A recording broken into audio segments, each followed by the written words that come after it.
சில பேரை இப்படி சொல்றது உண்டு, அடுத்தவங்களை அனுசரித்து நடந்துக்க தெரியல, அவன் என்ன சார் மனுஷன் அப்படிம்பாங்க.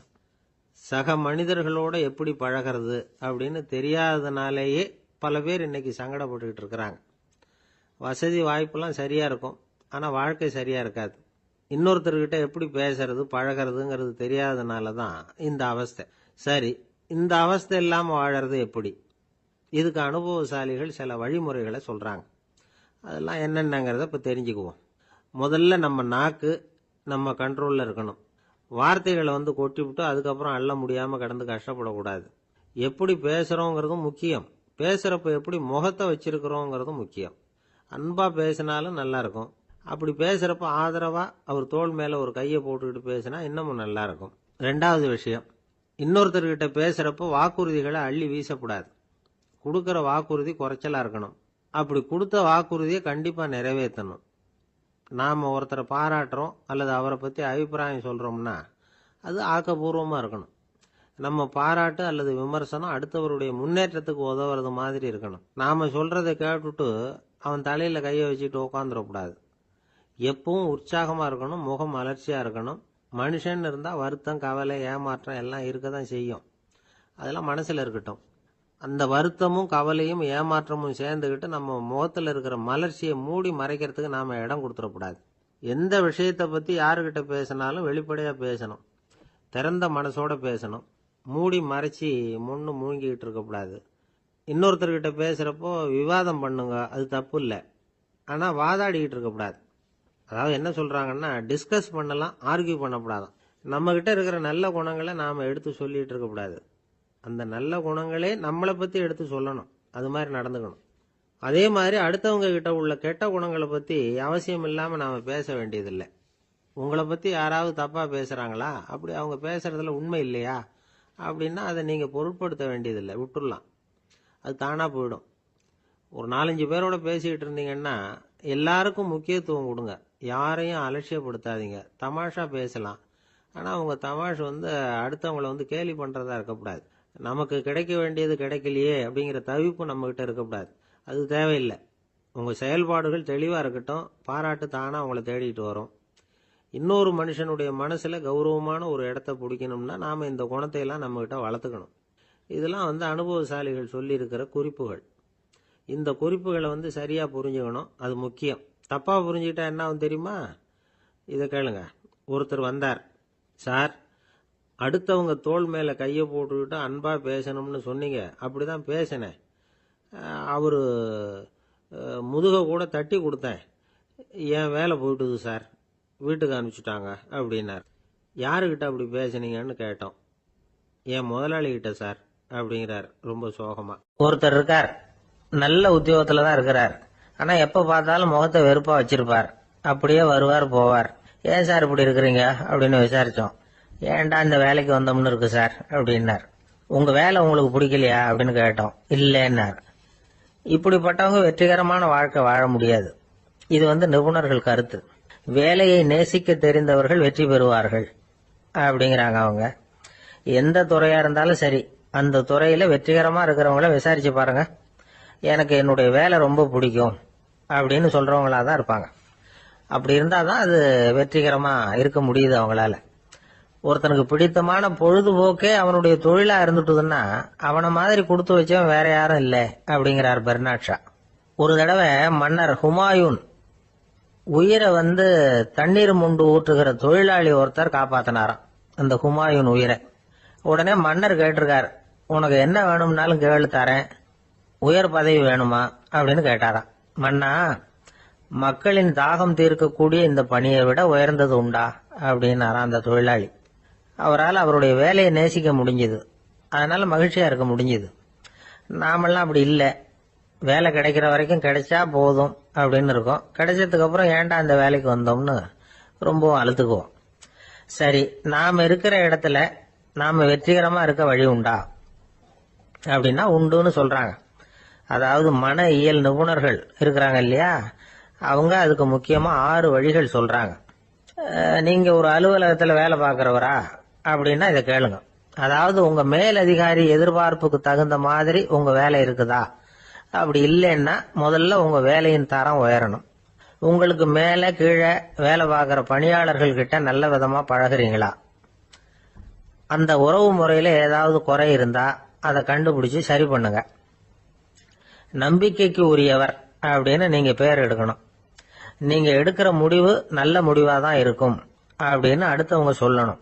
உங்க தோற்றத்துக்கு முக்கியத்துவம் கொடுங்க. இது மனம் உடல் ரெண்டும் சம்பந்தப்பட்டது. அதனால மனசையும் ஆரோக்கியமா வச்சிருக்கணும், உடம்பையும் ஆரோக்கியமா வச்சிருக்கணும். உங்களுடைய நிர்வாகம் செயல்படுற விதத்தை நல்லா புரிஞ்சு வச்சுக்கணும். உங்களுடைய நிர்வாகம் இப்போ ஒரு காரியம் செய்யுதுன்னு வச்சுங்க, ஏன் அப்படி செய்யுது, எதுக்காக அப்படி செய்யுது, அதனுடைய குறிக்கோள் என்ன, அது நீடிக்கிறதுக்கு காரணம் என்ன, இதெல்லாம் தெரிஞ்சுக்கணும். சிரிப்புக்கு வஞ்சகம் பண்ணக்கூடாது. நல்லா சிரிக்கணும், அப்பதான் அது திரும்ப கிடைக்கும். கடந்த கால தோல்வியை பத்தி கவலைப்படக்கூடாது. முதலாளி விருப்பம் தெரிஞ்சு நடந்துக்கிறது நல்லதுதான். அதுக்காக காக்கா பிடிக்கணுங்கிற அவசியம் இல்லை. உங்களுக்கு ஒரு பொறுப்பான வேலை கிடைக்குது, உடனே சத்தம் குழப்பம் அப்படின்னு சூழ்நிலையை இறுக்கமா ஆக்கிடக்கூடாது. எந்த சூழலையும் இயல்பா கையாளக்கூடியவர் அப்படிங்கறத காட்டணும். இதெல்லாம் உங்கள் துறையில நீங்கள் வெற்றி பெற நிபுணர்கள் சொல்ற யோசனைகள். இவ்வளவு விவரமும் சொல்லிவிட்டு ஒருத்தரை பார்த்து கேட்டோம், இப்ப சொல்லுங்க, நீங்க செய்யற வேலை உங்களுக்கு பிடிச்சிருக்குதா அப்படின்னா. ரொம்ப ரொம்ப பிடிச்சிருக்குது அப்படின்னார். சரி, என்ன செஞ்சிட்டு இருக்கிறீங்க அப்படின்னு கேட்டோம். சும்மா தான் இருக்கிறேன் அப்படின்னார் அவர். இந்த உலகமே ஒரு நாடக மேடை, நாம எல்லாரும் நடிகர்கள். இது ஞானிகள் சொல்றது. இது ஒரு பக்கம் இருக்கட்டும். இந்த உலகத்துக்குள்ள எத்தனையோ நாடக மேடைகள், எத்தனையோ நடிகர்கள், எத்தனையோ நாடகங்கள். இதெல்லாம் எப்படி ஆரம்பமாச்சு, அதுதான் இன்னைக்கு தகவல். அதாவது ஆதி மனிதன் பேச ஆரம்பிக்கிறதுக்கு முன்னாடி சைகையாலேயே எல்லாத்தையும் சொல்லிட்டு இருந்தான். அதனால அப்பவே நடிப்பு ஆரம்பமாயிட்டுது. முதல்ல ஒரு வேட்டையத்தான் அவன் நடிச்சு காட்டியிருப்பான். இவன் எப்படி போனான், எதிரில் மிருகம் எப்படி வந்தது, அதோட எப்படி சண்டை போட்டான், எப்படி அடிச்சு கொண்டுகிட்டு வந்தான், இதை அப்படியே மற்றவங்களுக்கு நடிச்சு காட்டியிருப்பான். ஏன்னா மொழி கிடையாது. இந்த காலத்துல எல்லாம் நாடகங்களில் நடிக்கிறவங்கள நடிகர்கள்ங்கிறோம். ஒரு காலத்தில் இவங்களுக்கு என்ன பேர் தெரியுமா? திஸ்பியர்கள் அப்படின்னு பேரான். இதுக்கு காரணம் உண்டு. அதாவது 2000 வருஷத்துக்கு முன்னாடி கிரீஸ் நாட்டில் திசிபியஸ் அப்படின்னு ஒரு ஆள் இருந்தான். அவன் ஒரு பெரிய நாடக கலைஞன். அவன் சில இளைஞர்களை சேர்த்துக்கிட்டான், பயிற்சி கொடுத்தான், நாடக குழுவை உருவாக்கினான். நடிகர்களையும் நாடகத்துக்கு தேவையான பொருள்களையும் ஏற்றிக்கிட்டு போகிறதுக்கு ஒரு வண்டியையும் தயார் பண்ணான். அந்த வண்டியிலேயே அவன் கிரேக்க நாடு பூராவும் சுற்றினான். ஊர் ஊராக நாடகம் போட்டான். ஒரு ஊருக்கு போனதும் அங்கே நாடகம் நடத்த தியேட்டர் இருக்கா அப்படிங்கலாம் பார்க்கறது இல்லை அவன். ஏன்னா அப்போலாம் தியேட்டர்னா என்னென்னு தெரியாது. நாடகம்னா அதை ஒரு மூடிய கொட்டைக்குள்ளே தான் நடத்தணுங்கிறது அப்போ யாருக்குமே தோணலை. இந்த வண்டி போகும், அதுவே ஒரு பகுதி, அப்படியே ஒரு மேடை மாதிரி விரிச்சிக்கும். அதில் ஏறி நின்றுக்கிட்டு நாடகத்தை நடித்து காட்டுவாங்களாம். மக்கள்லாம் எதிரில் தரையில் உட்காந்து அதை பார்த்துக்கிட்டு இருக்கிறது. உலகத்தின் முதல் நடமாடும் தியேட்டர் இதுதானா. இந்த திசிபியஸ் தான் முதலாக உலகத்தில் நாடகம்ங்கிற பொழுதுபோக்கை நடத்தி காட்டினவன் அப்படின்னு சொல்கிறாங்க. அவன் சொந்தமாக நாடகம் எழுதுனா, நடித்தான், நாடகத்தை இயக்கினான். அதனால தான் அவனை first man of the theatre அப்படின்னு சொல்லுவாங்க. அவன் தான் நாடக மேடையின் முன்னோடி. கிரேக்கர் காலத்திலேயே நாடக ஆசிரியர்கள், நடிகர்கள், ரசிகர்கள் இவங்கெல்லாம் உருவாயிட்டாங்களாம். நாடகத்தின் சரித்திரத்தில் இந்த 3 பிரிவும் ரொம்ப முக்கியம். அதாவது கிரேக்க தியேட்டர்கள்லாம் திறந்த வெளி மேடைகள் தான். பெரும்பாலும் மலைச்சரிவுகள், அதுவே படிப்படியாக பண்ணியிருப்பாங்க. கீழே அரைவட்ட வடிவில் மேடை, அதுக்கு ஆர்கெஸ்ட்ரான்னு பேர். பிற்காலத்தில் இதில் உட்காந்து இசைக்குழுவினர் வாய்ச்சதுனால இசைக்குழுவுக்கே ஆர்கெஸ்ட்ராங்கிற பேர் வந்துட்டுது. இப்போ கிரேக்க தியேட்டர்களில் ஒன்று, அதோட காலம் கிமு 340. அதை இன்னமும் பாதுகாத்து வச்சிருக்கிறாங்களாம். எபிடாரஸ் அப்படிங்கிற இடத்துல அது இருக்குதான். இன்னமும் அந்த தியேட்டரை பயன்படுத்திக்கிட்டு வர்றாங்களாம். சிறந்த கிரேக்க நாடகங்கள்லாம் அங்கே நடிக்கிறாங்களாம். ஆரம்ப காலத்திலேயே கட்டணம் கிடையாது. அப்புறம் பின்னாடி தான் நுழைவு கட்டணம்லாம் அப்படியே வந்துட்டு தான். நடிகர்கள் பளபளப்பான ஆடைகள் உடுத்தியிருப்பாங்களாம். இந்த குதிகால் உயர்ந்த காலணிகள் போட்டிருப்பாங்களாம். இதெல்லாம் பழைய குறிப்புகள். பலவிதமான உருவங்களில் மாஸ்க் அப்படின்னு சொல்லப்படுற முகமூடி. அதனால் ஒரே நடிகர் பல வேடங்களில் நடிக்கிறது உண்டான். ஆரம்பத்தில் பெண் நடிகர்கள் கிடையாது, எல்லாம் ஆண் நடிகர்கள் தான். ரோமானியர்கள் தான் முதல் நிரந்தர நாடக மேடையை கட்டினவங்க. அதுதான் முதல் தியேட்டர். கிமு 1048 காலகட்டத்தில் பாம்பிங்கிற நகரத்தில் அதை கட்டியிருக்கிறாங்களாம். கிரேக்க ரோமானிய தியேட்டர்களின் அடிப்படையிலேயே இந்த இத்தாலிய வடிவ அமைப்பாளர்கள் இந்த குதிரை லாட வடிவில் ஒரு ஆடிட்டோரியத்தை உருவாக்கினாங்களாம். இப்படி அதை பற்றி நிறைய தகவல் இருக்குது. 1576 லண்டனில் இந்த வின்ஸ்பர்ரி, அப்புறம் இந்த பில்ட்ஸில், அப்புறம் ஜேம்ஸ் இப்படிங்கிற ஒரு முயற்சியால் தான் இங்கிலாந்தில் முதல் தியேட்டர் உருவாச்சான். அப்படி ஒருத்தர் இருந்தாராம். உலக நாடக மேடையின் வரலாறு இதுதான். அதாவது இப்பெல்லாம் அறிவியல் வளர்ச்சி அதிகமாயிட்டுது, திரைப்படம் தொலைக்காட்சி எல்லாம் வந்தாச்சு. ஒவ்வொரு வீடுமே ஒரு குட்டி தியேட்டர் மாதிரி ஆயிட்டுது. தொலைக்காட்சி முன்னாடி உட்காந்தா எழுந்திருக்கவே மனசு வர்றதில்லை. ஒரு அம்மா ஒரு மனோதத்துவ டாக்டரை தேடிட்டு வந்தாங்களாம் இந்த காலத்தில்.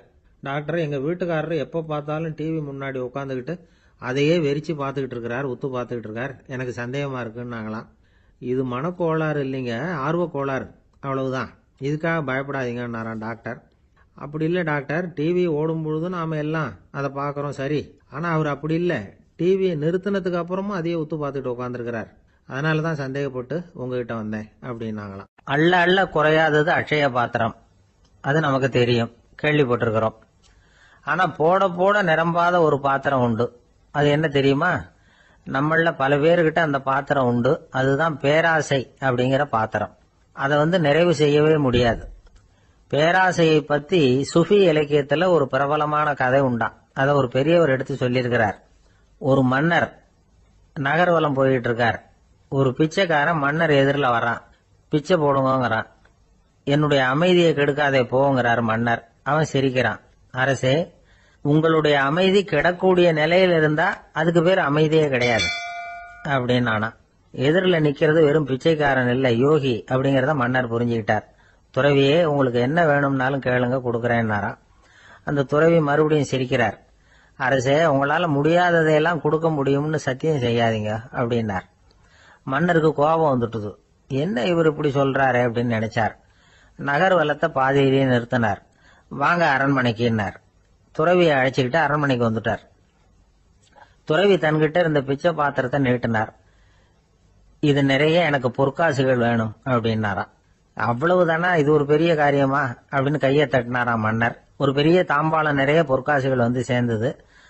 அதை அள்ளி போட்டார். போட போட அந்த பிச்சை பாத்திரம் நிரம்பவே இல்லை. பொற்காசுகள் போட போட அவ்வளவையும் உள்ள வாங்கிக்கிட்டே இருக்குது. அரசாங்க கஜானாவே காலி ஆயிட்டுது. மூட்டை மூட்டையா பொற்காசுகளை கொட்டி பார்த்துட்டாங்க. அது முழுங்கிக்கிட்டே இருக்குது. கடைசி வரைக்கும் அந்த பிச்சை பாத்திரம் நிரம்பவே இல்லை. அரசர்கிட்ட இருந்த கர்வம் போயிட்டுது. அப்படியே பொத்துன்னு துறவி காலில் விழுந்தார். அப்போ அந்த துறவி சொன்னாராம், மன்னா, இந்த பிச்சை பாத்திரத்தை உங்களால மட்டும் இல்ல, வேற யாராலையும் நிரப்ப முடியாது.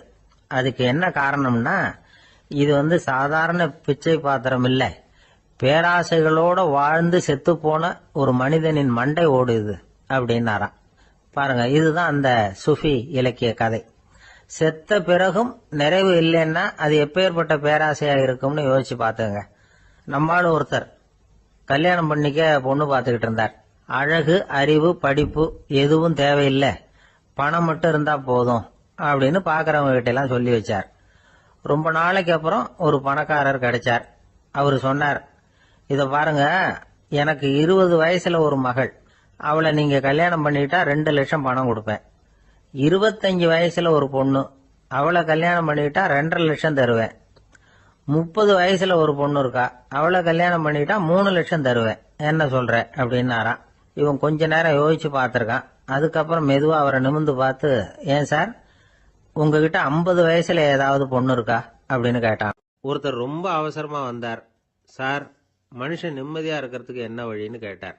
சீக்கிரமா ஒரு கல்யாணத்தை பண்ணீங்க, எல்லாம் சரியா போடும் அப்படின்னோம். அவர் ஒரு மாதிரியா பார்த்தார். ஏற்கனவே எனக்கு கல்யாணம் ஆயிட்டுது சார், அதனால தானே நிம்மதியா இருக்கிறதுக்கு வழி கேட்கறேன் அப்படின்னார். சரி, இவர் ஒரு மாதிரியான கேஸ் அப்படின்னு நினைச்சுக்கிட்டு நம்மகிட்ட இருந்த ஒரு சின்ன புத்தகத்தை அவர்கிட்ட தூக்கி கொடுத்தோம். இதை படிச்சு பாருங்கன்னு. கல்யாணத்துக்கு பிறகும் சந்தோஷமா இருக்கிறதுக்கு என்ன வழி அப்படிங்கிற கேள்விக்கு அந்த புத்தகத்துல விளக்கம் இருந்தது. கணவன் மனைவிக்குள்ள சிக்கல் வராம இருக்கிறதுக்கு அதுல சில வழிகளை சொல்லி கொடுத்துருக்குறாங்க. அதெல்லாம் என்னென்ன அப்படிங்கிறத இப்ப பார்க்கலாமா? குடும்பம்னு இருந்தா கோபம் வரதான் செய்யும். அது வந்துட்டு போட்டும் பரவாயில்ல. ஆனா அந்த கோபம் ஒரே நேரத்துல 2 பேருக்கும் வந்துடாம பாத்துக்கணும். ஒரு சமயத்துல யாராவது ஒருத்தர் தான் கோபப்படணும், அடுத்தவங்க அமைதியா இருக்கணும். அதுக்கப்புறம் இவர் அமைதியான உடனே அவங்க ஆரம்பிச்சுக்கலாம். கோபமா ஏதாவது சொன்னா உடனே கோபமா பதில் சொல்லக்கூடாது. கொஞ்சம் பொறுத்து கோபம் தீர்ந்த உடனே அந்த பதிலை சொல்லலாம். அப்போ பதில் கோபமா இருந்தா கூட அது அவ்வளவு பெருசா தெரியாது. அற்ப விஷயத்துக்கெல்லாம் காய்ச்சி மூச்சுன்னு கத்திட்டு இருக்கக்கூடாது. உங்க 2 பேருக்குள்ள ஒரு தர்க்கம் ஆரம்பம் ஆயிட்டுதுன்னு வச்சுக்கோங்க. கடுமையா 2 பேரும் விவாதம் பண்றீங்க. உங்கள ஒருத்தர் இதுல ஜெயிக்கணும்னா அது நீங்களா இருக்க வேணாம். அடுத்தவங்க ஜெயிக்கிறதுக்கு நீங்க துணையா இருங்களேன். அப்படின்னா நீங்க கொஞ்சம் விட்டு கொடுக்கணும், அவ்வளவுதான். ஏதாவது குத்தம் சொல்லணுமா, செஞ்ச தப்ப சுட்டி காட்டணுமா, விமர்சனம் பண்ணணுமா, பண்ணுங்க, வேணான்னு சொல்லல. ஆனா சொன்னதை அப்படி சொல்றத கொஞ்சம் அன்பா இதமா சொல்லுங்க. எப்போ நடந்த தவறுகளை எல்லாம் இப்போ போய் மறுபடியும் ஞாபகப்படுத்திட்டு இருக்க வேண்டாம். நான் அப்பவே சொன்னேன் இந்த புடவை வேணாம்னு, நீங்க தான் கேட்கல, இப்போ பாருங்க கிழிஞ்சு போச்சு இப்படின்னு கத்துனாங்க ஒரு அம்மா. எப்போ சொன்னீங்கன்னு கேட்டால் ஒரு 10 வருஷத்துக்கு முன்னாடி தீபாவளி சமயத்தில் அப்படிங்கிறாங்க. அது என்ன இன்னும் அப்படியே புதுசாகவே இருக்கும்? உங்களுக்கு அவர் தான் பெருசு, அவருக்கு நீங்கள் தான் பெருசு. அதை விட இந்த உலகத்தில் வேற எதுவும் முக்கியம் இல்லைன்னு நினைக்கணும். நீ தான் என்னுடைய உலகம்னு எத்தனை தடவை சொல்லியிருப்பீங்க? அதெல்லாம் வெறும் வசனமாக போயிடக்கூடாது. ஏதாவது ஒரு பிரச்சனையை பற்றி கடுமையாக விவாதம் பண்ணிகிட்டு இருக்கீங்க, அதை அப்படியே பாதியில் விட்டுட்டு படுக்கைக்கு போயிடக்கூடாது. சொச்சத்தை நாளைக்கு பேசிக்கலாம்னு. அப்படி போனால் தூக்கம் வராது. பிரச்சனையை ஒரு முடிவு பண்ணிக்கிட்டு அதுக்கப்புறமா தூங்க போகணும். ஒரு நாளில் ஒரு தடவையாவது உங்கள் ஜோடியை பாராட்டி நல்ல விதமாக கனிவாக ஒரு வார்த்தை சொல்லணும் அப்படின்னு தீர்மானம் பண்ணீங்க. ஏதாவது தப்பு பண்ணிவிட்டீங்கன்னா பரவாயில்ல, அதை ஒத்துக்கிறதுக்கும் மன்னிப்பு கேட்கறதுக்கும் தயாராக இருக்கணும். அது ஒன்றும் கேவலம் கிடையாது. வீட்டுக்குள்ளே தானே கேட்க போகிறீங்க, வெளியில் யாருக்கு தெரிய போகுதோ? எப்படியோ உங்களுக்குள்ள ஒரு சமரசம் ஆனால் சரிதான். ஒரு தகராறுன்னு எடுத்துக்கிட்டா குறைஞ்சபட்சம் அதுக்கு 2 பேர் தேவை. தனியாகவே உட்காந்துக்கிட்டு நான் இப்போ தகராறு பண்ணிகிட்டு இருக்கிறேன் அப்படின்னு யாரும் சொல்ல முடியாது. 2 பேர் தகராறு பண்ணுறாங்கன்னா பொதுவாக அந்த 2 பேரில் யார் அதிகமாக பேசுகிறாங்களோ அவங்க பேரில் தான் தப்பு இருக்கும். அதை மனசில் வச்சுக்கணும். இதெல்லாம் தான் அந்த புத்தகத்தில் போட்டிருக்கிற வழிமுறைகள். இவ்வளவும் சரியாக வரலைன்னா அப்புறமா சொல்லுங்கள், வேற புத்தகம் ஏதாவது இருக்கான்னு தேடுவோம். ஒரு கணவன் தன்னுடைய மனைவியை அழைச்சிட்டு ஒரு மனோதத்துவ டாக்டர்கிட்ட வந்தாராம்.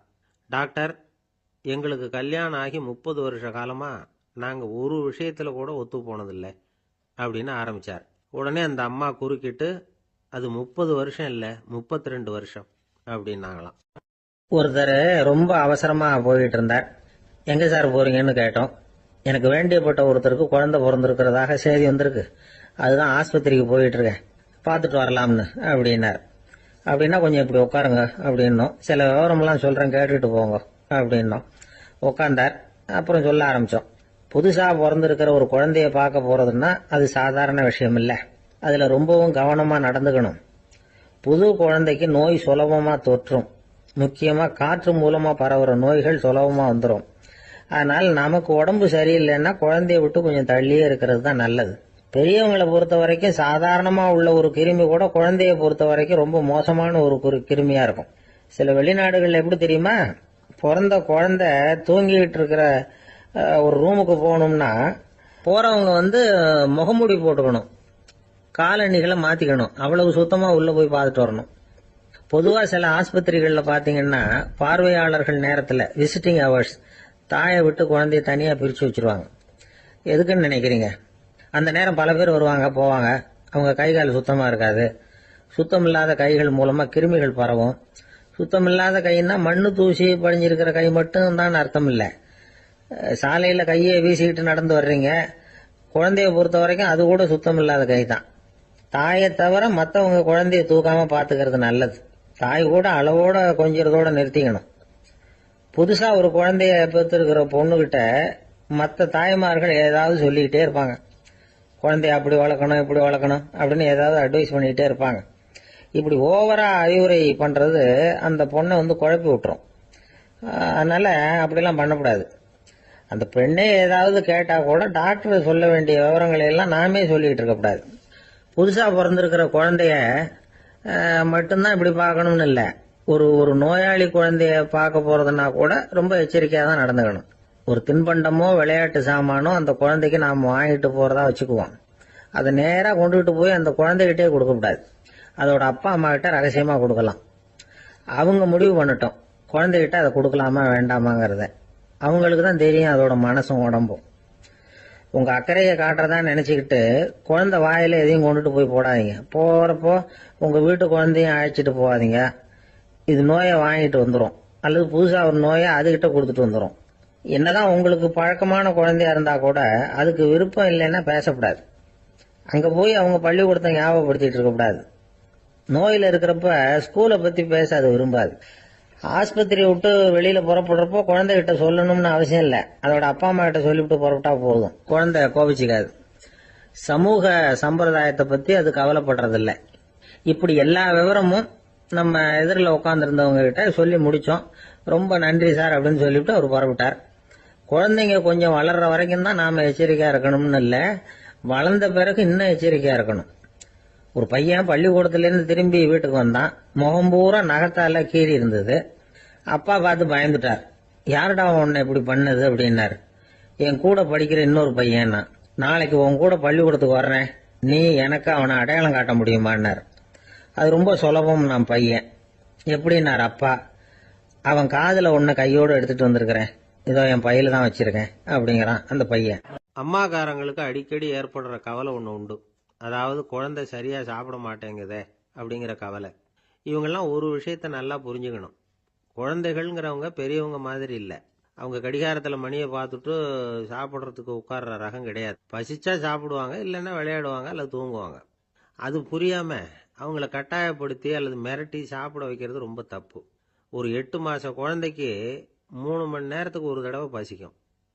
அந்த நேரம் பார்த்து சாப்பாடு கொடுத்தா அடம் பண்ணாம அது பாட்டுக்கு சாப்பிட்றோம். அதே குழந்தைக்கு 1 வயசு ஆகிறப்போ 4 மணி நேரத்துக்கு ஒரு தடவை பசிக்கும். இந்த வயசுல இயற்கையாவே பசி குறைஞ்சிருக்கும். அது புரியாம என் குழந்தை முன்னாடி மாதிரி இப்ப சரியா சாப்பிட மாட்டேங்கிறான் அப்படின்னு சில பேர் டாக்டர் கிட்ட போய் சொல்லிக்கிட்டு இருப்பாங்க. இன்னொரு விஷயம், ஒரு குழந்தைக்கு வயசு அதிகமாகிற வேகத்துக்கு உடம்பு எடையும் அதிகமாகிக்கிட்டே போவாது. உடம்பு எடை அதிகமாகிற வேகம் குறைஞ்சிக்கிட்டே வரும். 6 மாச குழந்தைக்கு ஒரு வாரத்துல 150 கிராம் எடை கூடும்.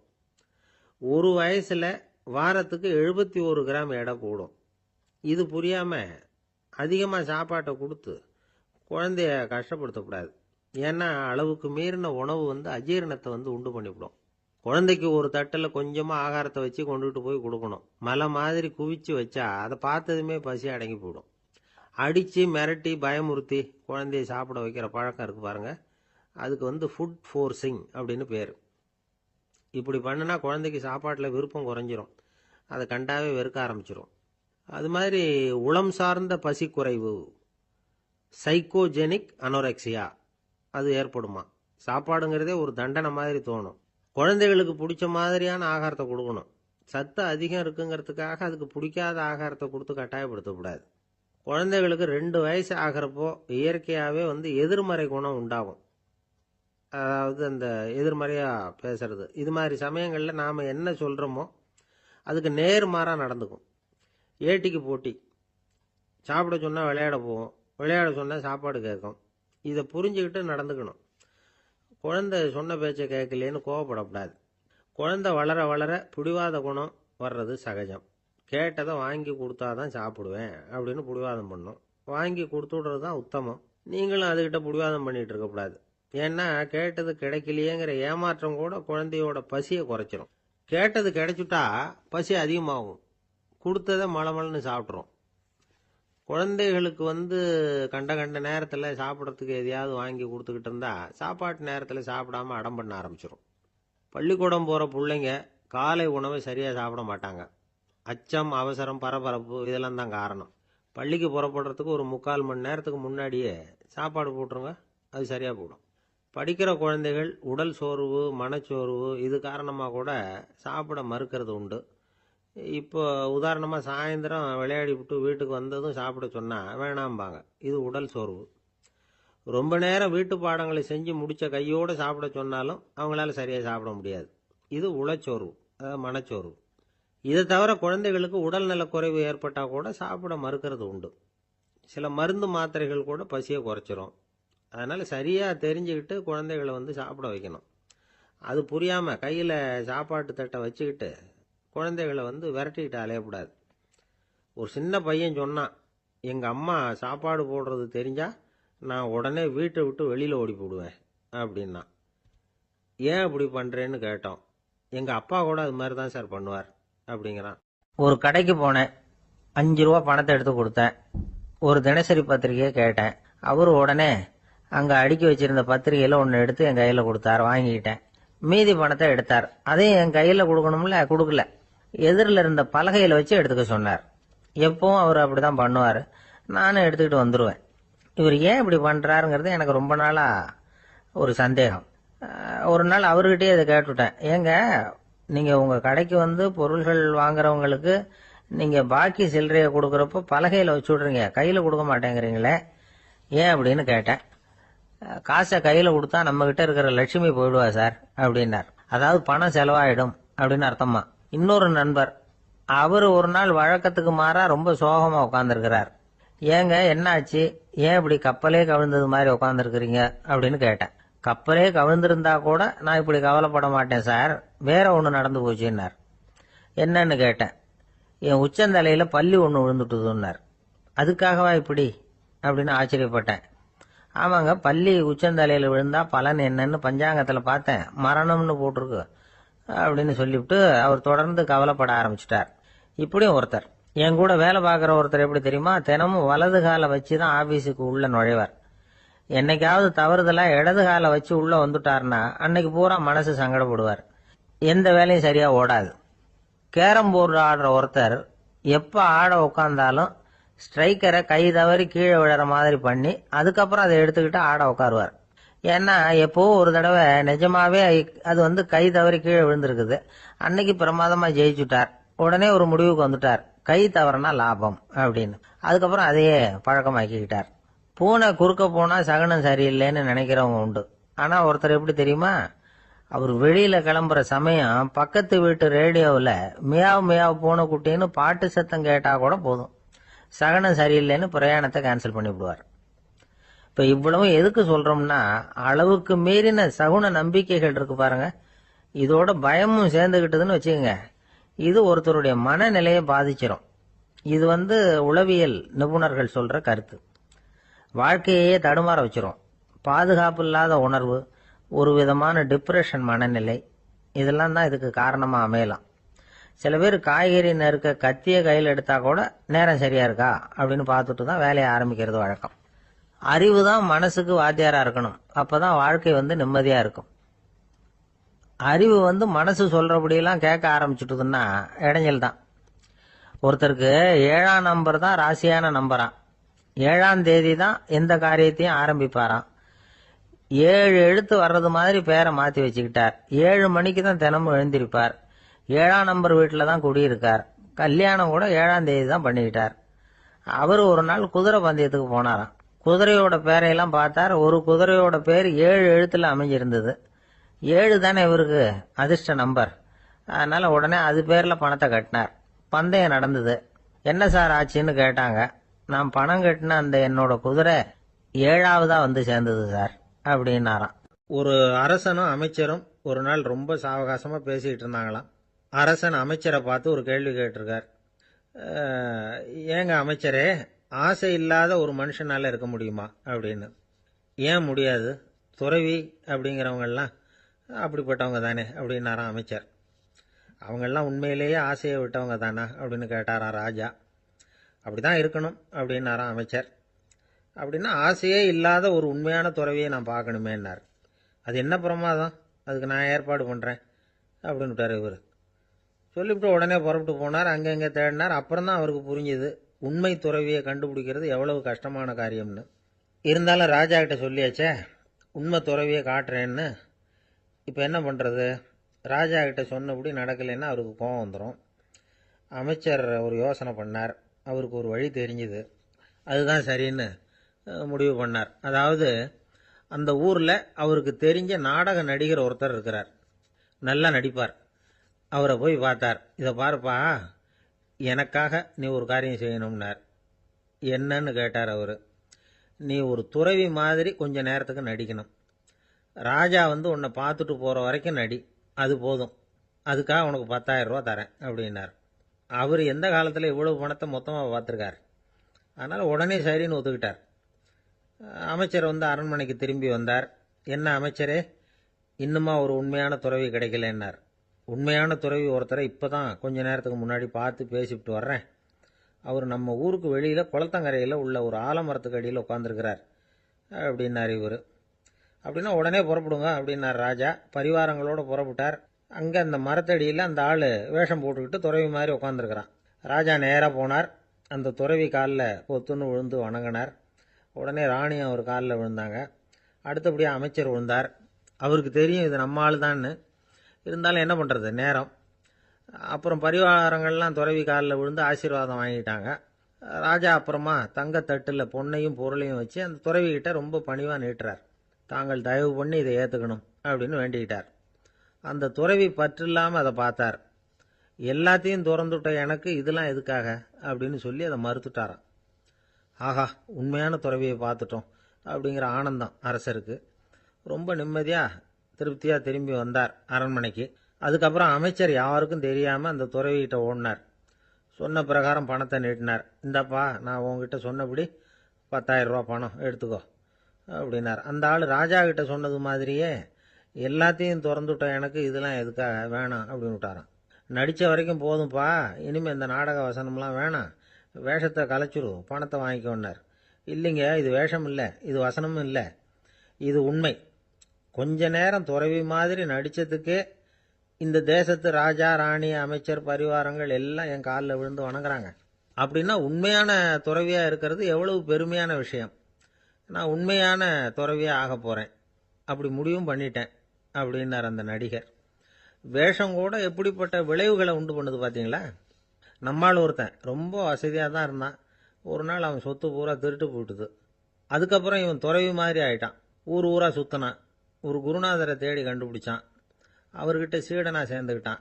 அவனை பார்த்து ஒருத்தர் கேட்டார், நீ உண்மையான சீடன் தானான்னு. இல்லைங்க, சீடன் மாதிரி நடிச்சுக்கிட்டு இருக்கிறேன் அப்படின்னா. அது குரு துரோகம் இல்லையா அப்படின்னு கேட்டார் அவர். இல்லைங்க, நான் பண்ணது குரு துரோகம் இல்லை, என் குரு பண்ணது தான் துரோகம். என்னுடைய பணத்தை கொள்ளையடிச்சது இவர் தான். அதை எங்கே வச்சிருக்காருன்னு கண்டுபிடிக்கிறதுக்காக தான் இவர்கிட்ட வந்து சீடனாக சேர்ந்துருக்கிறேன் அப்படின்னா. ஜவஹர்லால் நேரு பிரதமராக இருந்த சமயம் அவர் ஒரு தடவை சென்னைக்கு வந்திருக்கிறார். இங்கே சில முக்கிய நிகழ்ச்சிகளில் கலந்துக்கிறதுக்காக வந்திருந்தார். ஆளுநர் மாளிகையில் ஒரு நாள் ராத்திரி தங்கி மறுநாள் புதுடெல்லி புறப்படுறதாக ஏற்பாடு. நிகழ்ச்சியிலெல்லாம் முடிச்சுக்கிட்டு ஆளுநர் மாளிகையில் தங்கி இருக்கிறார். அன்றைக்கு இரவு படிக்கிறதுக்கு ஒரு முக்கியமான புத்தகம் அவருக்கு தேவைப்பட்டது. அந்த சமயத்தில் உலக அளவில் ஒரு முக்கியமான பொருளாதாரம் சம்பந்தமான ஒரு புத்தகம் வெளியாகி இருக்கிற விஷயம் அவருக்கு தெரியும். அந்த புத்தகம் மெட்ராஸுக்கு வந்திருக்குமா, அது இங்கே கிடைக்குமா அப்படின்னு விசாரிச்சிருக்கிறார் நேருஜி. அவர் இப்படி கேட்ட உடனே அங்கே இருந்தவங்கெல்லாம் ரொம்ப பரபரப்பாக செயல்பட ஆரம்பிச்சுட்டாங்க. முக்கியமான இடங்கள்ல எல்லாம் விசாரிச்சிருக்கிறாங்க, அந்த புத்தகம் உங்ககிட்ட இருக்கான்னு. சென்னையில் உள்ள கன்னிமாரா நூல் நிலையத்துக்கு எப்படியும் அந்த புத்தகம் வந்திருக்கணும் அப்படின்னு ஒரு நம்பிக்கை. அங்கே விசாரிச்சாங்க. அந்த புத்தகம் 2 நாளைக்கு முன்னாடி தான் அங்கே வந்திருக்குது அப்படிங்கிற விஷயம் தெரிஞ்சுது. உடனே எல்லாரும் அங்கே ஓடினாங்க. அவங்களுக்கு இன்னொரு சந்தேகம், புத்தகம் வந்திருக்கு சரி, அது இந்த சமயத்தில் வேற யாரும் படிக்கிறதுக்கு எடுத்துட்டு போயிருக்கக்கூடாதே அப்படிங்கிற சந்தேகம். இருந்தாலும் மனசுக்குள்ள ஒரு தைரியம், இப்படி ஒரு புத்தகம் வெளிவந்திருக்கிற விஷயமே நேருஜி சொல்லி தான் நமக்கே தெரியும்.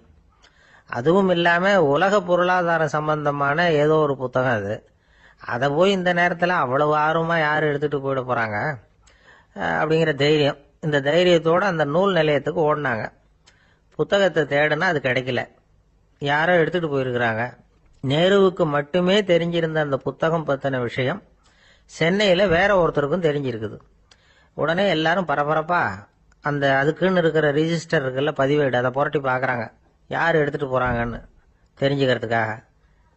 எடுத்துகிட்டு போனவங்க அதில் கையெழுத்து போட்டிருப்பாங்கல்ல, அதை பார்த்து யாருன்னு தெரிஞ்சுக்கலாம் அப்படிங்கிறதுக்காக தான் அதை புரட்டுறாங்க. அதோ அந்த புத்தகத்தோட பேர் பக்கத்தில் அதை எடுத்துக்கிட்டு போனவங்க கையெழுத்து. உத்து பார்க்குறாங்க எல்லாரும். அதில் போட்டிருக்குது பேர் CN அண்ணாதுரை அப்படின்னு எழுதியிருந்தது. அவர் தான் பேரறிஞர் அண்ணா. நேரு படிக்க விரும்பின ஒரு புத்தகத்தை அதே நேரம் படிக்க விரும்பின இன்னொரு தலைவர் இவர். படிக்கிறதுல அவருக்கு இருந்த ஆர்வத்தை நாம தெரிஞ்சுக்கணும்னா அதுக்கு எவ்வளவோ சம்பவங்கள் இருக்கு. கடைசி காலத்தில் அவர் அடையாறு மருத்துவமனையில் படுத்திருக்கிறார். அவருக்கு ஒரு முக்கியமான அறுவை சிகிச்சை செய்ய வேண்டியிருக்குது அவசரமா. அமெரிக்காவிலிருந்து டாக்டர் மில்லர் வந்திருக்கிறார். அவர்கிட்ட கேட்கிறார், டாக்டர் நாளைக்கே அறுவை சிகிச்சை செய்ய போறீங்களா அப்படின்னு. ஆமாங்கிறார் டாக்டர் மில்லர். நாளைக்கு மறுநாள் செஞ்சுக்கிறேனே அப்படின்னாரா அண்ணா. ஏன் ஏதாவது நாள் பார்க்குறீங்களான்னு கேட்டிருக்கார். இல்லை, ஒரு புத்தகத்தை படிச்சுக்கிட்டு இருக்கிறேன், அதை நாளைக்குள்ளே முடிச்சிருவேன், அதுக்கப்புறம் நான் இறந்தாலும் கவலை இல்லை அப்படின்னாராம் இவர். அவர் தான் அறிஞர் அண்ணா. சங்ககால நூல்கள்லேருந்து சமீபத்தில் வந்த நூல்கள் வரைக்கும் எல்லாம் அவர் படிச்சிருக்கிறார். ஒரு திருமண விழாவில் அவர் பேசும்பொழுது சொன்ன விஷயம் இது. சங்க காலத்தில் காதலியை மணக்க விரும்புகிறவனுக்கு அவனுடைய தந்தை வீர சோதனைகள்லாம் வைப்பாரு. போய் புலிப்பல்லு கொண்டுகிட்டு வா, அப்போதான் என் பொண்ணை கொடுப்பேன் அப்படின்னு சொல்லுவார். காதலன் உடனே காட்டுக்கு போவான், ஒரு புலியை கொன்று அதனுடைய பல்லை கொண்டுகிட்டு வருவான். அதை வீர பதக்கத்தில் பதிச்சு அவனுக்கு மாமனார் சூட்டுவார் கல்யாண சமயத்தில். இப்போலாம் காதலன் கிட்ட அப்படி சொல்ல முடியாது. இப்போலாம் காதலன் கிட்ட காட்டுக்கு போய் புலிப்பல்லு கொண்டுகிட்டு வான்னு யாராவது சொன்னா புலி தான் மாப்பிள்ளையா வந்து சேரும் அப்படின்னார். அந்த ஆள் என்ன கண்ணா புண்ணான்னு திட்டிவிட்டான் சார், அதை நினைச்சா எனக்கு ரொம்ப வருத்தமா இருக்கு அப்படின்னு சொல்லி கவலைப்பட்டார் ஒருத்தர். இதுல கவலைப்படுறதுக்கு என்ன இருக்குது அப்படின்னார் ஒரு பெரியவர். அவர் ஒரு மகான். என்ன சார் இப்படி சொல்றீங்க, ஒருத்தர் நம்ம பார்த்து திட்டுனா வருத்தமா இருக்காதா அப்படின்னார். அது எப்படி வருத்தமா இருக்கும், திட்டுறதுங்கிறது என்ன, அது வெறும் சத்தம் தானே அப்படின்னார் அந்த பெரியவர். நம்ம ஆளுக்கு தலையை பிச்சுக்கலாம் போல இருந்தது. இருக்காதா பின்ன, நமக்கு அப்படி தானே தோணுது. அந்த பெரியவர் சொல்றது ரொம்ப பெரிய விஷயம். அதை நாம புரிஞ்சிக்க முயற்சி பண்ணலாம்னா நடைமுறை வாழ்க்கைக்கே அது ஒத்து வர்றது மாதிரி தெரிய மாட்டேங்குது. இருந்தாலும் அந்த பெரியவர் அதுக்கு என்னதான் விளக்கம் கொடுக்குறாருன்னு பார்ப்போமே. ஒரு ரயில் போயிட்டு இருக்கு, அதில் ஒரு சாது போயிட்டு இருக்கார். அந்த ரயில் அவர் ஹரித்வாரம் போயிட்டு இருக்கார். அவர் ரயிலில் ஏகப்பட்ட கூட்டம். நம்ம ஊர் ரயில் கேட்கவா வேணும், டிக்கெட் வாங்கிட்டு கொஞ்சம் பேர், வாங்காத கொஞ்சம் பேர். அது என்னத்துக்கு அனாவசியமாக டிக்கெட் அப்படிங்கிற நினப்பில் பாதி பேர். இந்த கூட்டத்துக்கு மத்தியில் அந்த சாதுவும் போயிட்டு இருக்கிறார். உட்கார்றதுக்காக இருந்த இடத்துல ஒரு ஆள் படுத்திருக்கிறான், கொஞ்சம் முரட்டு ஆசாமி. அவன் காலு பக்கத்தில் கொஞ்சோண்டு இடம் பாக்கி இருந்தது. அந்த இடத்துல இந்த சாது உட்காந்துருந்தார். மெதுவாக உட்காந்துக்கிட்டார் போய். ஆனால் அந்த ஆள் ராத்திரி பூரா இவரை காலால் உதச்சிக்கிட்டே இருக்கிறான். அது இவருக்கு ரொம்ப அவமானமாக பட்டுது. அதனால் துக்கம் ஏற்பட்டது. இருந்தாலும் அதை ஒரு மாதிரியாக சகிச்சுக்கிட்டே இவர் வந்து சேர்ந்தார். பொழுது விடிஞ்சது. அந்த சாது ஹரித்வார் வந்து சேர்ந்தார். அங்கே ஒரு பெரிய ஞானியை சந்திச்சார். ராத்திரி ரயிலில் அந்த ஆள் உதைச்சதையும் அதனால் தனக்கு ஏற்பட்ட துக்கத்தையும் இந்த சாது அந்த ஞானிகிட்ட சொன்னார். சொல்லிவிட்டு, ஏன் சுவாமி, எனக்கு துக்கம் ஏற்பட்டதே அது தப்பா அப்படின்னு கேட்டார். தவறுதான்னார் அந்த ஞானி. உனக்கு இன்னமும் தேக அபிமானம் போகலைங்கிறது தான் அது காட்டுது. அஷ்டாவக்கிரர் என்ன சொல்றார் தெரியுமா, உண்மையான ஞானி யாராவது தன்னை வந்தனை செய்தால் அதற்காக சந்தோஷப்பட மாட்டார், யாராவது நிந்தனை செய்தால் அதற்காக வருத்தப்பட மாட்டார் அப்படின்னு சொல்றார். நிந்தனைங்கிறது ஒரு ஒலி தான். தேகாபிமானம் இருக்கிற வரைக்கும் இந்த ஒலி நம்மளை வேதனைப்படுத்தும். நான் தேகம் இல்லை, ஆத்மா அப்படிங்கிற நினைவு இருந்தா இந்த ஒலி நம்மளை பாதிக்காது. மனு என்ன சொல்றார் தெரியுமா, ஒரு சாதகன் பாராட்டுதலை விஷம்னு நினைச்சு பயப்படணும், அவமானத்தை அமிர்தம்னு நினைச்சு சந்தோஷப்படணுங்கிறார். அவமானப்பட்டா கவலைப்படாமல் எப்படி இருக்க முடியும் அப்படின்னு தான் நமக்கு தோணும். அதனால தான் நம்மள யாரும் இதுக்கு உதாரணமாக யாரையும் காட்ட முடியல. புத்தரையும் கபீரையும் உதாரணமாக காட்டுறாங்க. அவங்களுக்கெல்லாம் அவமானம் ஏற்பட்டப்போ கவலையே படலையாம். புத்தரை அவமானப்படுத்தணுங்கிறதுக்காக கௌசாம்பி ராணி ஒரு இளம் பெண்ணை கொலை பண்ணி சடலத்தை புத்தர் குடிசைக்கு முன்னாடி போட சொன்னார். போட்டாங்க. புத்தர் தான் அந்த பொண்ணை கெடுத்து கொலை பண்ணிவிட்டாருன்னு எல்லாரும் நினைச்சாங்க. ஆனால் புத்தர் இதை பற்றி கவலையே படலை. அப்புறமா உண்மை தெரிஞ்சதும் புத்தர் புகழ் இன்னும் அதிகமாயிட்டது. ஒரு பெரிய சபையில் ஒரு மோசமான பொண்ணு நுழைஞ்சி தனக்கும் கபீருக்கும் சம்பந்தம் உண்டுன்னு சொன்னா. கபீர் கவலைப்படலை. அவங்க மாதிரியெல்லாம் நாமளும் இருக்க கற்றுக்கணும். நிந்தனை, அபகீர்த்தி, அவமானம் எல்லாம் ஆண்டவன் கொடுக்கிற பிரசாதம்னு நினைக்கணும் அப்படின்னு சொல்றார் அந்த ஞானி. இதை கேட்ட இந்த காலத்து ஆசாமி ஒருத்தர், நான் கூட அப்படிதான் சார், யாராவது அவமானப்படுத்தினா கவலைப்பட மாட்டேன். நேற்று கூட ஒருத்தர் என்ன பலார்னு அரைஞ்சுட்டார், நான் கொஞ்சம் கூட கவலைப்படலை, பேசாமல் வந்துட்டேன்னார். ஏன் அப்படி வந்துட்டீங்க அப்படின்னு. அவர் அரைஞ்சதுலேயும் ஒரு அர்த்தம் இருந்தது, அதனால தான் அப்படி வந்துட்டேன்னார். ஏன் அரைஞ்சாருன்னு கேட்டேன். 10 வருஷத்துக்கு முன்னாடி 15 ரூபா அவர்கிட்ட கடன் வாங்கினேன், அதை கேட்டு கேட்டு பார்த்துட்டு கடைசியாக தான் அரைஞ்சார் அப்படின்னார். ஆண்டவனுடைய பிரசாதம் இவருக்கு அடிக்கடி கிடைக்கும் போல இருக்கு. ஒரு விவசாயி விதைக்கிறதுக்காக வயல்வெளி பக்கம் போறார். விதைகளை அள்ளி வீசினார். அப்ப என்ன ஆச்சுன்னா, சில விதைகள் பாதை ஓரத்தில் விழுந்தது, சில விதைகள் முள் செடிகள் மண்டி இருந்த புதருக்கு இடையில விழுந்தது, சில விதைகள் நல்ல நிலத்துல விழுந்தது. பாதை ஓரத்தில் விழுந்த விதை என்ன ஆச்சுன்னா, அதெல்லாம் பறவைகள் கண்ணில் போட்டுட்டுது. உடனே உட்காந்து கொத்தி தின்னுட்டு போட்டுது. அதிகமாக மண் இல்லாத பாறை பகுதியில் விழுந்த விதையெல்லாம் லேசாக வேர் விட்டு முளைக்க ஆரம்பிச்சுது. அதுக்கப்புறம் வேறு கீழேயும் ஆழமாக போக முடியல, மேலேயும் சூரிய வெப்பம் அதிகம் தாங்க முடியல, எல்லாம் காஞ்சி கருகி போட்டுது. புதர் பகுதியில் சில விதைகள் விழுந்தது இல்லையா, முள் செடிகள் காடாக மண்டி போயிருந்தது. அதனால முளைச்சி வர்ற செடிக்கு நெருக்கடி அதிகமாக போட்டுது, சரியா வளர முடியல, விளைச்சலும் சரியா இல்லை. நல்ல நிலத்துல விழுந்த விதைகள் மட்டும் நல்லா முளைச்சது, நல்லா வளர்ந்தது, விளைச்சலும் பிரமாதமா இருந்தது. இந்த கதையை சொல்லிவிட்டு கேட்க செவியுள்ளோர் கேட்கட்டும் அப்படிங்கிறார் இயேசு பெருமான். ஆமா, இயேசு கடலில் நின்ற படகு ஒண்ணுல உட்கார்ந்துருக்கிறார். கடற்கரையில ஏராளமான மக்கள் உட்கார்ந்துருக்கிறாங்க. அந்த சமயத்துல தான் இயேசு ஓமைகள் மூலமா மக்களுக்கு பல உண்மைகளை சொல்லிட்டு இருக்கிறார். மக்கள் அந்த கதையை கேட்டுட்டு ஒன்றும் புரியாம முழிக்கிறாங்க. அதை கவனித்த இயேசு அந்த ஓமையை விளக்க ஆரம்பிச்சார். இதுல அந்த விதைக்கிறவர் தான் இறைவன். அவருடைய வார்த்தைகளை விதைக்கிறார். அந்த வார்த்தைகளை கேட்கிற மக்கள் அந்த விழுந்த விதைகள் மாதிரி 4 வகையானவர்கள். சில பேர் பாதை ஓரத்தில் விழுந்த விதைகள் மாதிரி. இறைவன் வார்த்தைகளை அவங்க கேட்கறாங்க, ஆனா தீய எண்ணங்கள் செய்கைகள் மூலமா விதைக்கப்பட்ட வார்த்தைகள் அழிஞ்சு போடுது. இறைவன் வார்த்தைகளை கேட்ட உடனே மகிழ்ந்து போய் உடனே சில பேர் அதை ஏத்துக்கிறாங்க. இவங்கெல்லாம் அந்த பாறை பகுதியில் விழுந்த விதைகள் மாதிரி. அதனால இவங்கெல்லாம் வேறு இல்லாதவங்க, கொஞ்ச காலத்துக்கு இறை வார்த்தைகளுக்கு கீழ்ப்படிந்து நடப்பாங்க. அதனால ஏதாவது இடைஞ்சல் ஏற்பட்டா உடனே தடுமாறுவாங்க, தங்கள்கிட்ட இருக்கிற நல்ல பண்புகளை விட்டுட்டு பாவ வழிகளுக்கு போயிடுவாங்க. முள் செடிகளுக்கு இடையில விழுந்த விதைகள் மாதிரி உள்ளவங்க யாருன்னா, இவங்களுக்கு உலக கவலை உண்டு, செல்வத்தின் மீது மயக்கம் உடையவர்கள், உலக ஆசைகள் இவங்களுக்குள்ள புகுந்துடுறதுனால அங்க இருக்கிற நல்ல பண்புகள் மறைஞ்சு போயிடுது. அதனால அவங்களும் உபயோகம் இல்லாதவங்களா ஆயிடுறாங்க. நல்ல மனிதர்கள் நல்ல நிலத்துல விழுந்த விதைகளுக்கு ஒப்பானவர்கள். இவங்க இறை வார்த்தையை கேட்கறாங்க, அதை ஏத்துக்கிறாங்க, அவங்களும் நல்லபடியா வாழறாங்க, அடுத்தவங்களுக்கும் உபயோகமா இருப்பாங்க. இதுதான் இயேசு சொன்ன விளக்கம். நல்ல வார்த்தைகளை கேளுங்கள், நல்ல வார்த்தைகளை ஏற்றுக்கொள்ளுங்கள், அடுத்தவங்களுக்கு உபயோகமா இருங்க. இதுதான் பெரியவங்கள்லாம் நமக்கு சொல்லுகிற உபதேசம்.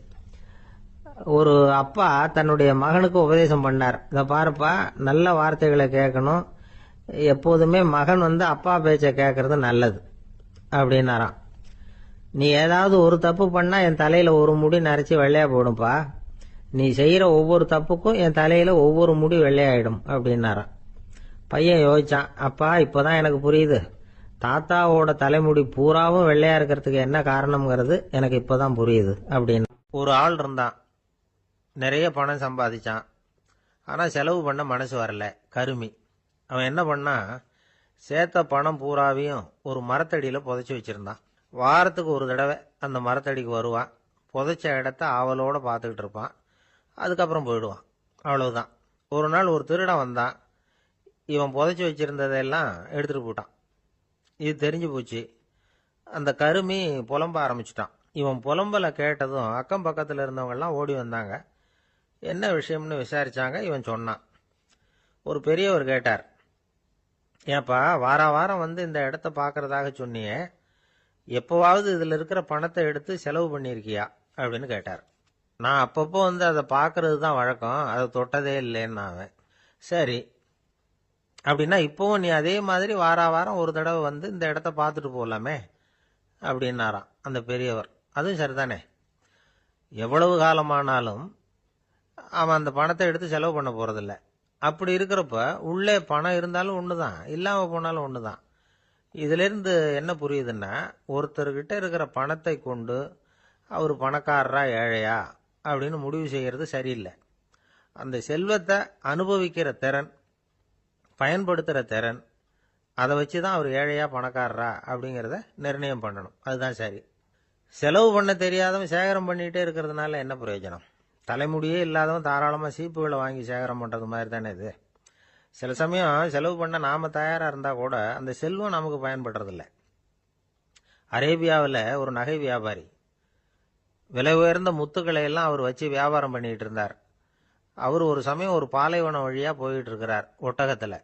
அப்போ திடீர்னு கடுமையான புயல் வீச ஆரம்பிச்சுட்டுது. திசை தவறி இவர் எங்கேயோ வந்துட்டார். கூட வந்தவங்களையும் காணல, எங்க போனாங்களோ தெரியல. இவர் ரொம்ப பயந்து போய் அங்கே எங்கேயுமா அலைஞ்சு திரியிறார். வழியே தெரியல, பசி கடுமையாயிட்டுது. ஒட்டகத்து முதுகுல ஒரு மூட்டை இருந்தது, அதை பிரிச்சு பார்த்தார். உள்ளே ஏதாவது இருக்கான்னு தேடி பார்க்குறார். அது வரைக்கும் கண்ணில் தட்டுப்படாத அபூர்வமான ஒரு பை கண்ணில் பட்டுது. ஆஹா, அதில் ஏதாவது சாப்பிட்றதுக்கு இருக்கும் அப்படின்னு நினச்சி ஆவலாக அதை பிரித்து பார்க்குறார். அந்த பையில் விலை உயர்ந்த முத்துக்கள் நிறைய இருந்துதான். அப்போ தான் அவர் நினச்சாராம், விலை உயர்ந்த முத்துக்கள் கூட சாப்பிட்றதுக்கு உணவாக முடியாது அப்படிங்கிறத புரிஞ்சுக்கிட்டாராம். எந்த நேரத்தில் எது நமக்கு தேவையோ அது நமக்கு தாராளமாக கிடைக்கணும். அப்படி அது கிடைக்கிறதுக்கு நம்மக்கிட்ட இருக்கிற செல்வம் பயன்படணும். அது நமக்கும் பயன்படலாம், நம்ம மூலமாக அடுத்தவங்களுக்கும் பயன்படலாம். அதுதான் செல்வத்தின் பயன். ஒரு மரத்தடியில் ஒருத்தன் உட்காந்து அழுதுகிட்டு இருந்தான். அந்த பக்கமாக வந்த இன்னொருத்தன் ஏப்பா அழுதுகிட்டு இருக்கிறேன்னு கேட்டான். இந்த இடத்துல தான் பூமிக்கு அடியில் பணம் இருக்குது, புதைச்ச இடம் தெரியல, அதான் அழறேன் அப்படின்னா. நல்லா ஞாபகப்படுத்தி பாரு, எந்த இடத்துல புதைச்ச அப்படின்னு கேட்டான் இவன். அது எப்படி எனக்கு தெரியும், புதைச்சி வச்சிருக்கிறவன் நான் இல்லையே, எங்கள் எழுத்த விட்டுக்காரன் அப்படின்னானா இவன். ஒரு ராஜா இருந்தார். நாடு பூராவும் நிறைய மரங்களை நட்டு வளர்க்கணுங்கிறது அவரோட ஆசை. தானே அதுக்கு முன்மாதிரியா இருக்கணும்னு நினைச்சார். அரண்மனையை சுத்தி மரங்களை நட்டு வளர்த்தார். இதை பார்த்துட்டு ஜனங்களும் அவங்கவுங்க வீட்டை சுத்தி மரக்கன்றுகளை நட்டு வளர்த்தாங்க. கொஞ்ச காலத்துல ஊரு பூரா பசுமையா மாறிச்சு. எல்லாருக்கும் சந்தோஷமா இருந்தது. இது ஒரு பக்கம் இருக்கட்டும். இப்ப நான் சொல்ல போற கதை வேற. அதாவது அந்த ராஜா ஒரு நாள் தன்னுடைய அரண்மனைய சுத்தி இருக்கிற விதவிதமான மரங்களை எல்லாம் போய் பார்த்தார். எப்படி இருக்கிறீங்க அப்படின்னு ஒவ்வொரு மரத்துக்கிட்டையும் விசாரிச்சாராம். எந்த மரமும் சந்தோஷமா இருக்கிறதா தெரியல. அதுக்கும் மனசுல ஒரு குறை. முதல்ல ஆலமரத்துக்கிட்ட போனார். அது சொல்லிச்சு, மண்ணா நான் நல்லா பெருசா வளர்ந்துருக்கிறேன், அடர்த்தியா இருக்கிறேன், கிளையெல்லாம் 4 பக்கமும் நல்லா படர்ந்துதான் இருக்குது, இருந்தாலும் எந்த பிரயோஜனமும் இருக்கிறதா தெரியல எனக்கு. என்னுடைய பழம்லாம் ரொம்ப சின்னதா இருக்குது, என் கண்ணுக்கு சரியா புறப்பட மாட்டேங்குது. நான் இருக்கிற சைஸுக்கு என்னுடைய கிளையில இருக்கிற பழம்லாம் எவ்வளவு பெருசா இருக்கணும், அது இத்தினூண்டு இருக்கிறது எனக்கு பெரிய அவமானமா இருக்கு. இப்படி இங்க நின்றுகிட்டு இருக்கிறதே ரொம்ப கூச்சமா இருக்கு. ஒரு நல்ல புயல் வந்ததுன்னா பேசாம சாஞ்சு விடலாமான்னு பாக்குறேன் அப்படின்னு புலம்புது ஆலமரம். சரி இருக்கட்டும்னு நினைச்சுக்கிட்டு ராஜா அடுத்தபடியா ஒரு அத்தி மரத்துக்கிட்ட போனார். அதுவும் புலம்ப ஆரம்பிச்சுட்டுது. நான் கூட பெரிய மரம் தான், இல்ல இலையெல்லாம் அழகா தான் இருக்குது, பழம் அழகா இருக்குது, இருந்தாலும் உள்ள விஷயம் இல்லையே, அத்தி பழத்தை புட்டு பார்த்தா அத்தனையும் சொத்த அப்படின்னு பழமொழியே உண்டாயிட்டுதே. இப்படி ஒரு கெட்ட பேரோட நான் இருக்கணுமா அப்படின்னு புலம்புது அது. சரி இது இருக்கட்டும் அப்படின்னு சொல்லி அடுத்தபடியா வேப்ப மரத்துக்கிட்ட போனார். அது தன்னுடைய வேதனையை வெளியிட்டது. எனக்கு எவ்வளவோ மருத்துவ குணங்கள்லாம் இருக்கிறதா சொல்லிக்கிறாங்க, இருந்தாலும் என்ன பிரயோஜனம், என்னுடைய பழத்தை மனிதர்கள் யாரும் விரும்பி சாப்பிடுறது இல்லையே அப்படின்னுது.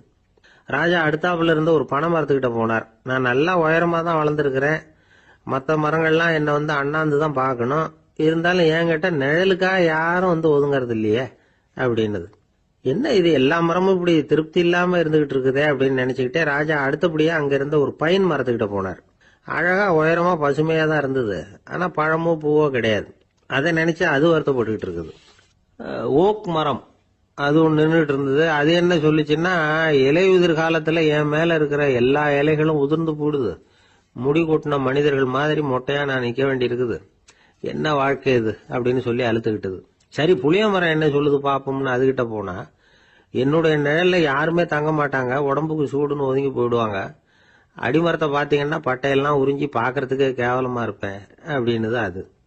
முருங்கை மரம் என்ன சொல்லிச்சு தெரியுமா, என்னுடைய இலை காயெல்லாம் சாப்பிட்றவங்களுக்கு சத்து கொடுக்கறது வாசம் தான், ஆனா என் உடம்புல சத்தே கிடையாது, கொஞ்சம் வேகமா காத்து அடிச்சதுன்னா முறிஞ்சு விழுந்துடுறேன், என்ன வாழ்க்கை இது அப்படின்னு சொல்லி அது வருத்தப்பட்டது. ராஜா யோசனை பண்ணார், என்ன இது மரங்கள் வந்து பூமியின் வரங்கள்னு சொல்றோம், மழை பெய்யறதுக்கு அதுதான் காரணம், பூமி செழிப்பா இருக்கிறதுக்கும் அதுதான் காரணம், வீடு கட்டுறதுக்கு மரம், நாற்காலி செய்ய உபயோகப்படுத்துறதுக்கும் அதுதான் உபயோகப்படுது, மனுஷனுக்கு வேண்டிய ஆகாரங்களையும் கொடுக்குது, இப்படிலாம் இருந்தும் எல்லா மரமும் நிம்மதி இல்லாம இருந்துகிட்டு இருக்குதே அப்படின்னு நினைச்சார். அப்போ அங்க இருந்த ஒரு மகிழ மரம் அவர் கண்ணுல பட்டது. அந்த மரம் மட்டும் கொஞ்சம் நிம்மதியா மகிழ்ச்சியா இருக்கிறது மாதிரி தெரிஞ்சுது. உடனே ராஜா அதுகிட்ட போனார். உனக்கு மனசுல எதுவும் குறை இல்லையான்னு கேட்டார். இல்ல நான் சந்தோஷமா தான் இருக்கேன்னு அந்த மகிழ மரம். அப்படியான்னு ஆச்சரியமா கேட்டார் ராஜா.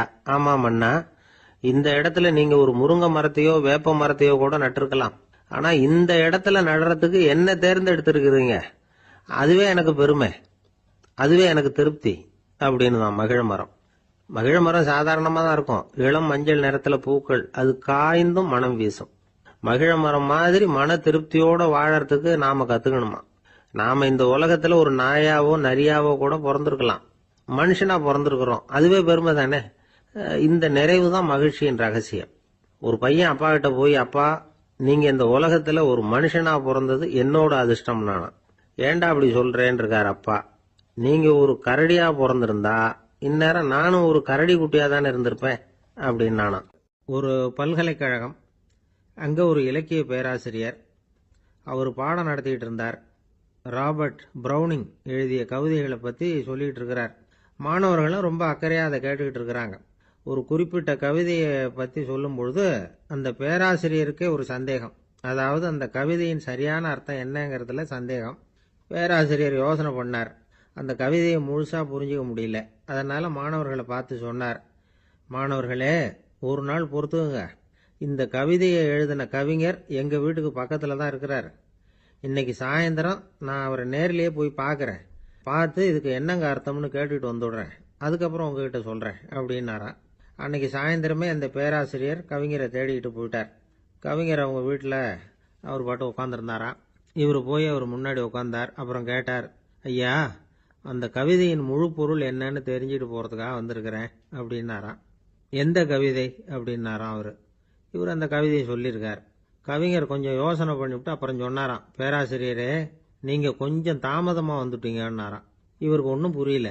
நீங்க என்ன சொல்றீங்க, நான் தாமதமா வந்துட்டேன்னா? நீங்க தான் உயிரோடு இருக்கிறீங்களே, அப்படி இருக்கும்பொழுது நான் தாமதமா வந்துட்டேன்னா அது எப்படி அப்படின்னு இவர் குழம்பி இருக்கிறார்.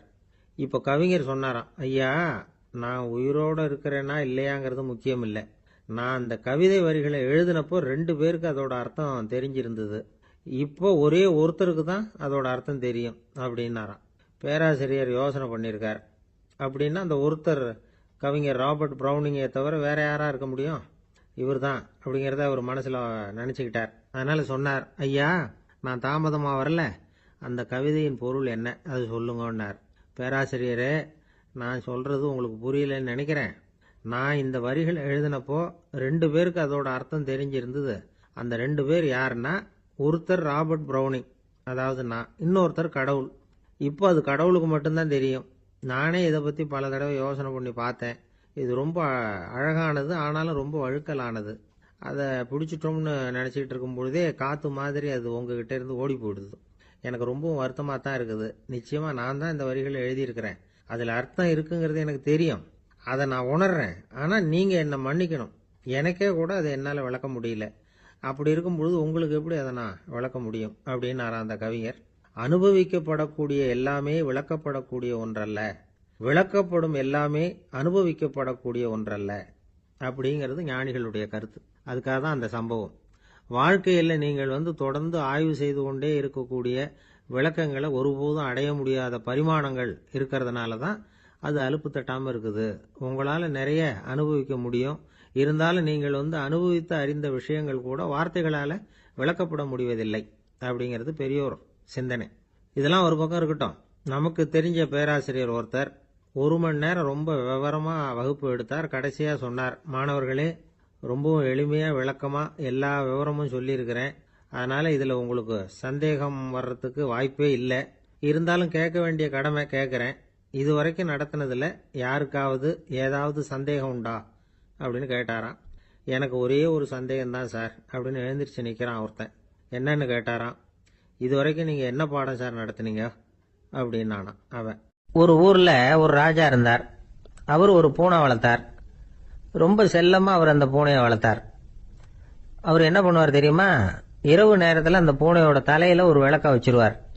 அந்த பூனை ரொம்ப ஜாக்கிரதையா அந்த விளக்கு கீழே விழுந்துடாம பார்த்துக்கும். தலையை ஆட்டாம ரொம்ப நிதானமா ராஜா பின்னாடி நடந்து போய்கிட்டே இருக்கும். அந்த விளக்கு வெளிச்சத்துல எல்லா வேலைகளையும் செஞ்சிருவார். கையில ஒரு விளக்க தனியா எடுத்துட்டு போக வேண்டிய அவசியமே இல்லை. விளக்க தூக்கிட்டு போற வேலையை அந்த பூனை பார்த்துக்கும். அதனால ராஜாவுக்கு அந்த பூனை மேல ரொம்ப பிரியம். மந்திரிகளை எல்லாம் கூப்பிட்டு அவங்க கிட்ட சொல்லுவார், பாத்தீங்களா இந்த பூனை எவ்வளவு விசுவாசமா நடக்குது, என் பேர்ல எவ்வளவு மரியாதை பாத்தீங்களா அதுக்கு அப்படிம்பார். இதை கேட்டுட்டு அங்கிருந்த அமைச்சர்கள் ஒருத்தர் சொன்னார், மன்னா நீங்க சொல்றது சரிதான், இருந்தாலும் இந்த பூனையோட விசுவாசத்தை நாம கொஞ்சம் சோதிச்சு பார்க்க வேண்டியிருக்கு அப்படின்னாராம். சரி உங்க ஆசையை ஏன் கெடுக்கணும், நல்லா சோதிச்சு பாருங்க அப்படின்னு சொல்லிவிட்டார் ராஜா. உடனே அந்த அமைச்சர் என்ன பண்ணார் தெரியுமா? எங்கேயோ புறப்பட்டு போனார். ஒரு 5-6 எலிகளை பிடிச்சிட்டு வந்தார். அரண்மனையில் ராஜா ஏதோ வேலை பார்த்துக்கிட்டு இருக்கிறாரு. பக்கத்தில் அந்த பூனை ரொம்ப பணிவாக நின்றுக்கிட்டு இருக்குது. அது தலையில் விளக்கு எரிஞ்சுக்கிட்டு இருக்கு. அமைச்சர் தான் பிடிச்சிட்டு வந்த எலிகளை அந்த பூனை பார்வையில் படுறது மாதிரி எதிரில் விட்டார். அந்த எலிகள்லாம் அங்கேயும் இங்கேயும் ஓட ஆரம்பிச்சுது. அதை பார்த்தது பூனை. அவ்வளவுதான். தலையில் இருக்கிற விளக்கை பற்றியும் கவலைப்படல, ராஜாவை பற்றியும் கவலைப்படல. ஒரே பாய்ச்சலாக பாஞ்சு எலிகளை துரத்த ஆரம்பிச்சுட்டுது. தலையில் இருந்த விளக்கு எங்கேயோ போய் விழுந்தது, அணைஞ்சு போச்சு.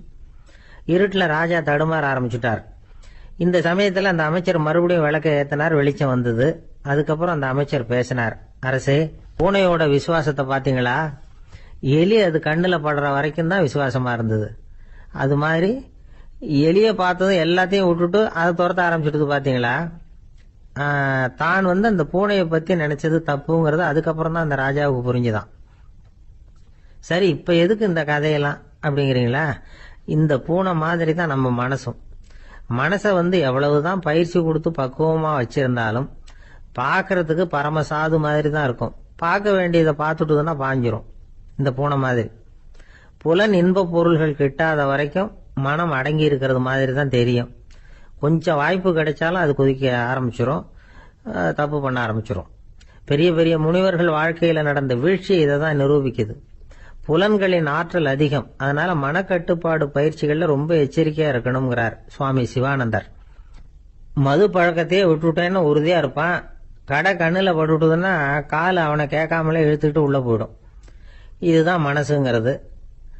அதுதான் அந்த ராஜா வளர்த்த பூனை.